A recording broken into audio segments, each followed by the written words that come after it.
Kiev has finally officially recognized that the Ukrainian army's front has crumbled in Donbass. This was stated by the head of the main directorate for the development and maintenance of material support of the armed forces of Ukraine, Major General Dmitry Marchenko. According to him, the main reason for the Ukrainian army's failures on the battlefield is a chronic manpower shortage. Unfortunately, I have to admit that the Ukrainian army's front in Donbass could not withstand the onslaught of Russian troops and collapsed. For many, this is not some sort of military secret.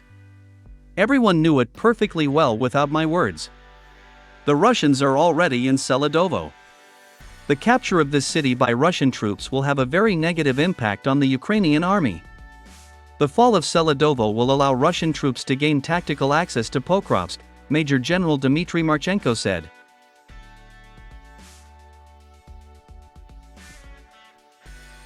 This senior Ukrainian officer also added that the failures of the Ukrainian army on the battlefield were mainly due to a lack of ammunition and manpower. According to Major General Dmitry Marchenko, the transfer of Volodar under the control of the Russian army also harmed the Ukrainian army's defense in Donbass. After the capture of Volodar, the Russian army advanced very quickly into the depths of the Ukrainian army's defense, trying to approach the city of Kurakovo and unite the Volodar and Pokrovsk directions of the front. In the end, the Ukrainian general accused the West of ignoring the interests of Ukraine, and that the military support of NATO and the United States had completely failed, as a result of which Ukraine continues to lose vast territories in Donbass and other areas of the front.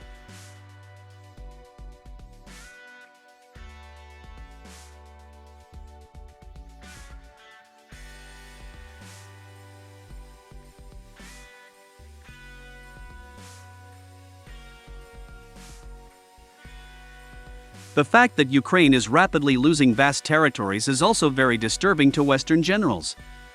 However, the realization that the West is unable to stop Russia infuriates NATO and Pentagon generals. Against this backdrop, over the past 5 days, the activity of NATO forces has sharply increased in Ukraine.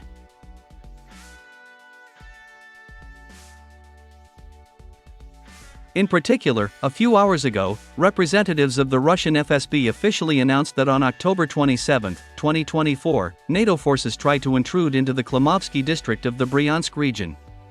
According to the Russian FSB, these were U.S. Army Rangers, as well as fighters from elite units from countries such as Canada, Poland, and Britain. It is reported that Russian border guards, with the help of reconnaissance drones, discovered an enemy sabotage and reconnaissance group at 6 a.m. Moscow time. There were 30 well-armed fighters in this sabotage group. Realizing that the border guards would not be able to cope with this enemy group, it was decided to send FSB SPETSNAZ to the area.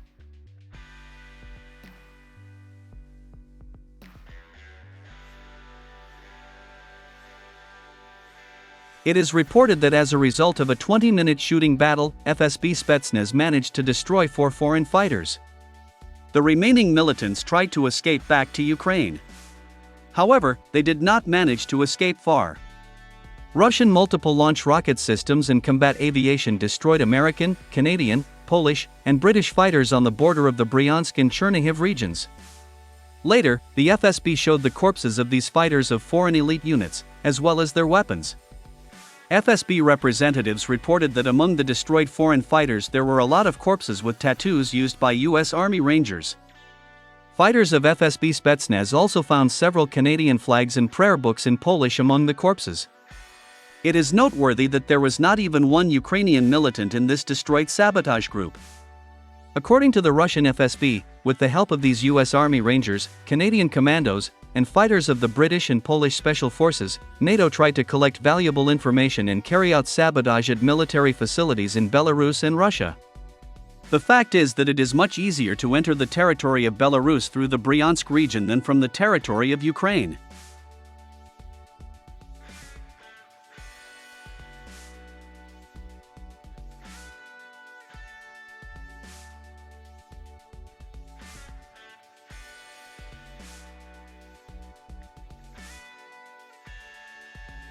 Today, Russian officials and politicians commented on the destruction of fighters of NATO's sabotage group in the Bryansk region.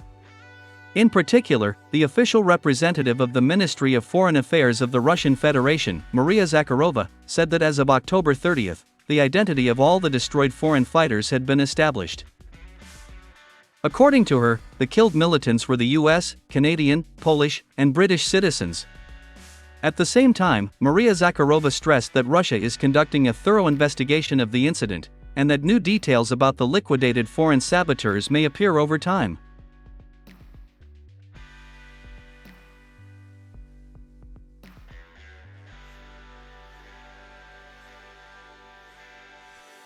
Commenting on the situation in the Klimovsky district of the Bryansk region, many military experts and analysts expressed confidence that the NATO leadership sent this sabotage and reconnaissance group to the Bryansk region to infiltrate the territory of Belarus. According to them, NATO was trying to find out the reasons for the abnormal activity of Russian and Belarusian troops. The fact is that over the past 10 days, very strange things have started happening in the southern part of Belarus. In this area, the activity of Russian electronic warfare systems has increased dramatically. In this area, Russian electronic warfare systems are jamming not only NATO reconnaissance drones, but also American satellites.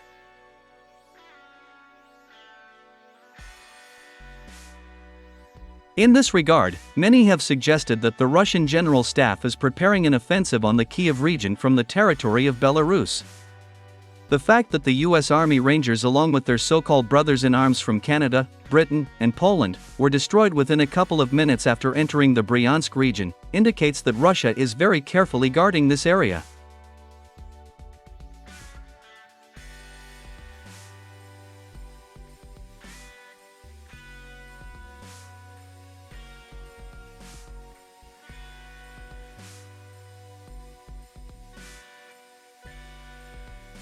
Meanwhile, on October 30, war correspondents reported that 2,000 NATO and Ukrainian soldiers trapped in the Sudzansky district of the Kursk region made another desperate attempt to break out of the encirclement. It is reported that throughout the day, the Ukrainian army units counterattacked the positions of Russian troops 5 times, in the direction of Deriino and Novoivanovka. However, all attempts by the Ukrainian army to dislodge Russian troops from their positions have failed.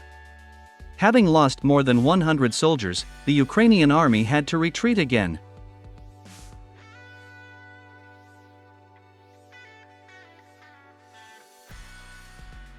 My friends, everything that is happening in the Kursk region indicates that the Russian army is preparing another offensive that will radically change the situation in this direction of the front. In general, even pro-Ukrainian Western experts have recognized that the Ukrainian army units located in the Kursk region are doomed. According to them, they will either be destroyed or captured. Many Western experts are confident that the Russian army will complete the operation to liberate the Kursk region in November this year.